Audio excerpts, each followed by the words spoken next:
If the software makes any mistakes, you can still just drag the notes up and down or make them shorter or longer. Whatever needs to be done is possible with the flex tool.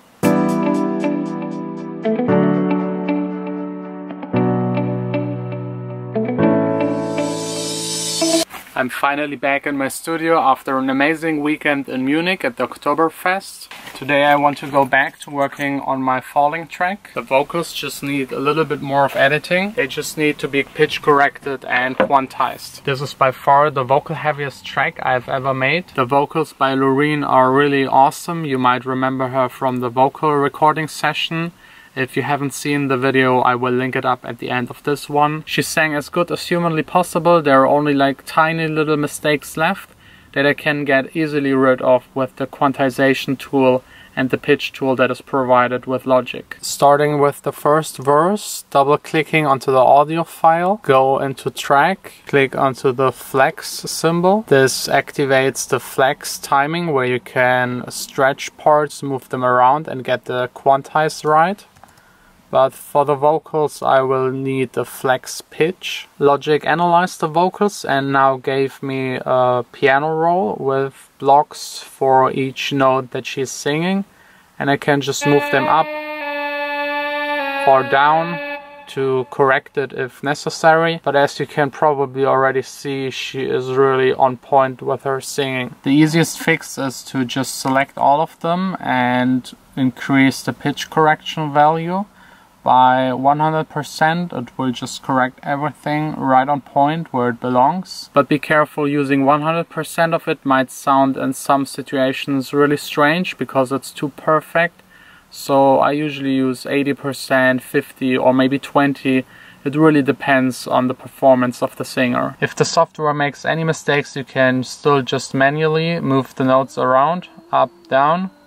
Very easy. If the singing is quite off, you can also choose here the key of the track to make the quantize really fit. Whenever you hover over a note, 6 dots will appear around it. The first one adjusts the pitch drift, the second one the fine pitch, the third is for the pitch drift at the end, the one on the bottom is for the formant shift, the one in the middle at the bottom is the vibrato, and this one is just simply the gain. It's super handy to have all of the settings right around the note.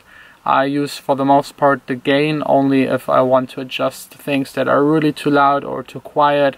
The rest of it is usually done with a compressor. It's way faster than trying to adjust every note in a track by hand. In this mode, quantizing the vocals is as easy as quantizing MIDI notes. You just select all and hit the Q key. But also with that, be really careful. It can sound a bit strange when it's too tight. Let's solo the vocals and listen to them as they were before.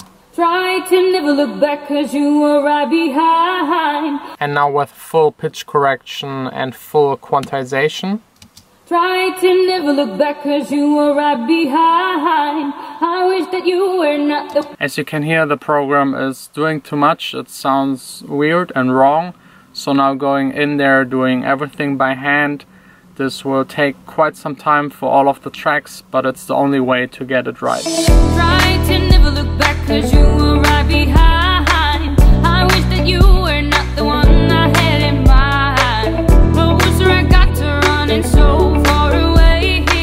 You were the one who always made me change my place. I changed mostly the vibrato a little bit and the pitch drifters to make everything smooth and nice. And the pitch correction usually was between 50 and 75%. This time I didn't use the quantize tool. I found another solution that is way better in this case. I've selected the vocal bits and adjusted the delay to -17 ticks. This moves the region a little bit to the front by a couple of milliseconds, and this fixes all of the timing issues with the vocals. I think there was just some delay while recording it. As you might remember, we did it in a recording wagon. And this can come from the sound card, the length of the cable or the computer. So just moving everything a bit to the front fixes it. Next up, I'm copying the MIDI notes from the chorus parts. I just drag it down to a new track. I'm adding instead of the piano strings. I'm done editing the strings. I'm just using them to top off the piano.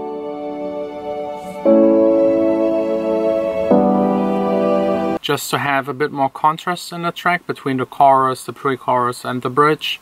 It also tops up the piano, fills out the top frequencies, makes everything more bright and open, and strings just sound really nice. I will now bounce the track out, send it to friends, DJs and other producers, as well as to my management, and ask them for feedback. This kind of feedback can help you to see your own track in a different light, give you new ideas and help you to improve it even more. For the rest of the day, taking care of business things, emails, phone calls, and this pile here of unopened letters. They're usually just bad news, take away a lot of studio time, but it's also part of the job. So let's get started.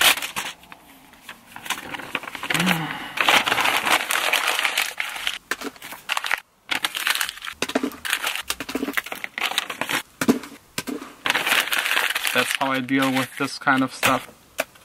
Of course I'm missing the last one. All of it was super annoying. It's now almost 8, but I'm done with it. To cheer me up a little bit, let's check out the numbers on my last release, Dancing With Our Hearts. 32,000 in a week and a couple of days is really amazing. But what impresses me even more are the almost 2 million plays on my Dawning track. 2 million is just really a whole lot. Now let's check out Dancing With Our Hearts on SoundCloud. On SoundCloud it has 23,000 plays in just 7 days, which is also really good. I still have the hat and this heart in my bag from the Oktoberfest. People usually buy this as a souvenir.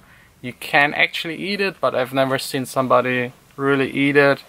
You can eat it until 2019. So let's just put it onto the wall. It's a nice reminder of this amazing weekend. Here I go again. Okay, time to head back home. Today is actually the first day of this year where I woke up in the dark and I'm heading back home while it's dark. That's the only thing I hate about the winter in Germany. After all of this Oktoberfest madness, drinking a lot of beer, having a lot of really nice things to eat, today just healthy. We're still super hungry, so let's do a really nice dessert.